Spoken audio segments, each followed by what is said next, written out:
So I just did some a video on, you know, berries that you can grow down here in South.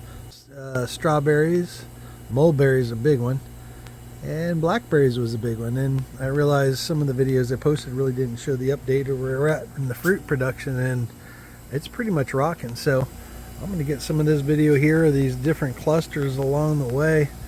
This is one I'm all open up here at the end here.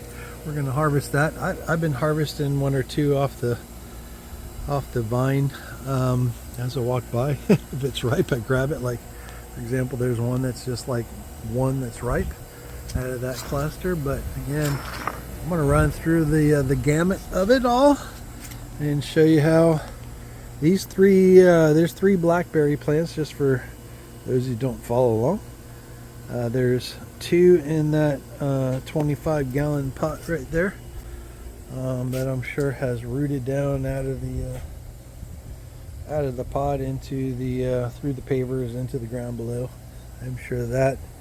Then the whole thing is kind of like weaved in and out here, and there's another one that's in this little raised bed.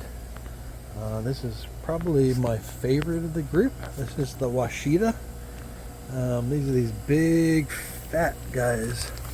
I'll show you this. So this is one of the nice little clusters right there. The netting is for the birds, so they don't go to town on it and pluck at it. And you can see the size of those blackberries, and these are, you know, all blackberries have seeds in them, but these have kind of minimal seeds. Super juicy and super sweet. I mean, you really can't ask for much more in a blackberry than what the Ouachita provides. Plus, they're pretty productive, man. So most of this is actually the Ouachita. This is kind of taking over this area, so you can see these big old clusters. So you're getting like 5 to 10, you know, blackberries per cluster. Quite honestly, they're everywhere. Another one in the ripening stage. And you know, again, here's another cluster we're going to harvest here. Pull it off carefully. These things might actually fall because these have past due. I've been kind of waiting to grab these. So you can see that one has kind of gone a little, that one right there has gone a little far.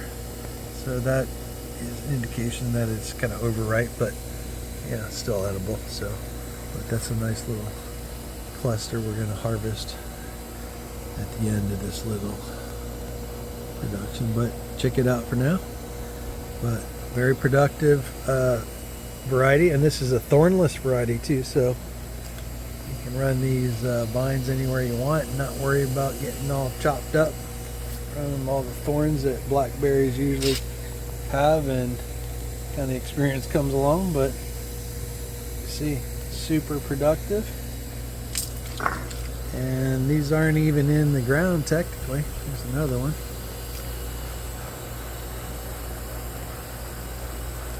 Oh, that one's a little squishing, that one. Jeez, what's going on? You can see the juicy right there. I just squished it. So Ouachita, there are 3 here. There's the Ouachita.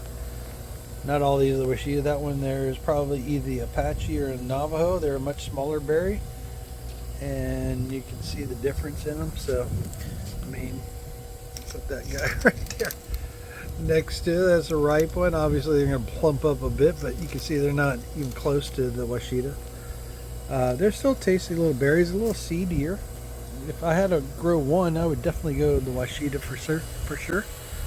They're just very tasty, very plump, and pretty productive, really. I mean, every time you turn around, there's a bunch of huge berries just waiting to be harvested.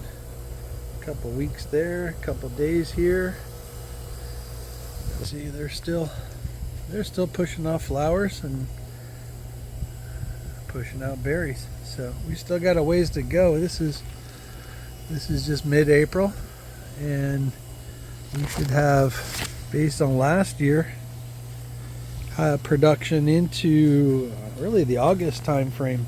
You know, it varies in, you know, do you get 3 or 5 a day, but you continually get them. You know, again, this is 3 vines working, so you can see the difference between the Ouachita and, I can't tell you honestly, is that an Apache or a Navaho, but you can see they're about half the size of the Ouachita. These are just the ones I grow.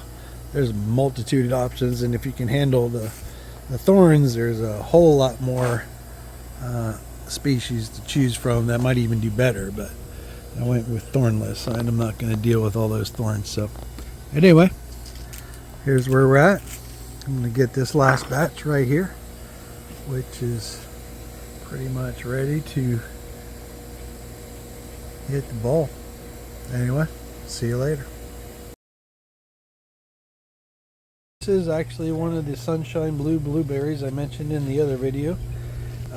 You can see this thing's, you know, it's doing pretty well. The key here is, you know, it's really not going to do well in the Florida soil, so keep it in a container.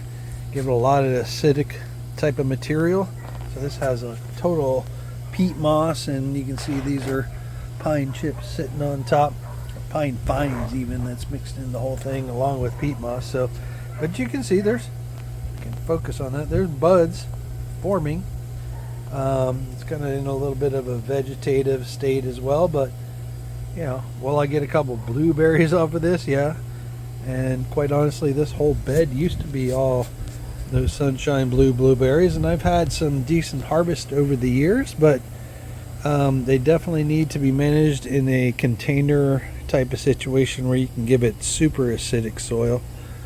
They're not going to do well in the Florida sand, and you know, unless you can kind of like segment a little area, you know, kind of dig it out and put a whole lot of peat moss and make it a very acidic section in your area, in your yard or whatever, and kind of keep it that way by continually adding things. There's obviously additives to make things more acidic, but you know, it's hard to maintain it on a ground level.